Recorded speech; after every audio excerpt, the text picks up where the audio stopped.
Corona virus سے دنیا کے بیشتر ممالک میں زندگی مفلوج ہے، مگر اسپین کے شہر بارسلونا میں پاکستانی قونصل خانہ آج بھی ایمرجنسی سروسز اور ہم وطنوں کی مدد کے لیے کھلا ہے، جو دنیا کے دیگر قونصل خانوں اور سفارت خانوں کے لیے رول ماڈل ہے۔ تفصیلات شاہد احمد شاہد کی اس رپورٹ میں دیکھیے۔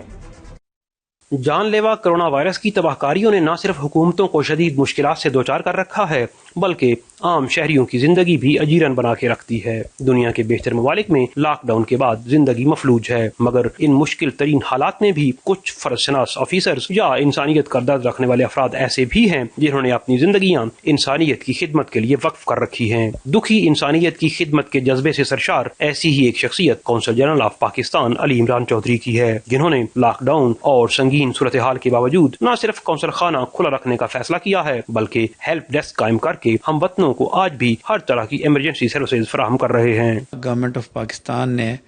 فائنینشیل اسسٹنس کی بھی ہمیں اجازت دی ہوئی ہے ہیڈز آف مشن کو، جس کی وجہ سے ہمیں فیس ٹو فیس انٹرویوز کرنے پڑتے ہیں، اور کیونکہ یہ جو قونصل خانہ ہے یہ ایک ویلفیئر قونصل خانہ ہے، اس لیے یہ بند نہیں ہو سکتا، اور اس کی وجہ یہ ہے کہ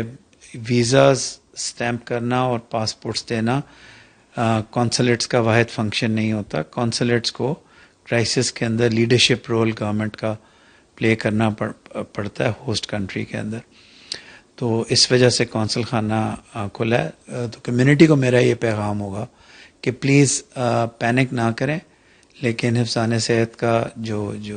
وہ خیال رکھیں، گلوز پہنیں۔ دکھی انسانیت کی خدمت کے جذبے سے سرشار یہ فرض شناس آفیسر نہ دن دیکھتا ہے نہ رات، کبھی تو سائلین کی درخواستوں پر نقد مدد کے لیے سائن کر رہا ہوتا ہے اور کبھی مشکلات میں گھری فیملیز کے گھروں میں راشن اور کھانے پینے کا سامان پہنچانے کے لیے تگ و دو میں مصروف ہوتا ہے۔ یہ باہمت شخص مشکلات سے لڑنے کا ہنر بھی جانتا ہے اور انہیں حل کرنے کا عزم اور حوصلہ بھی رکھتا ہے۔ اس کا کہنا ہے کہ جس حال میں جینا مشکل ہو اس حال میں جینا لازم ہے۔ قونصل جنرل آف پاکستان نہ صرف پاکستانی کمیونٹی کی ہر دل عزیز شخصیت بن چکا ہے بلکہ وہ دنیا بھر کے قونصل خانوں اور سفارت خانوں کے لیے ایک رول ماڈل بھی ہے۔ کیمرہ ٹیم کے ساتھ شاہد احمد شاہد، 92 نیوز، بارسلونا، اسپین۔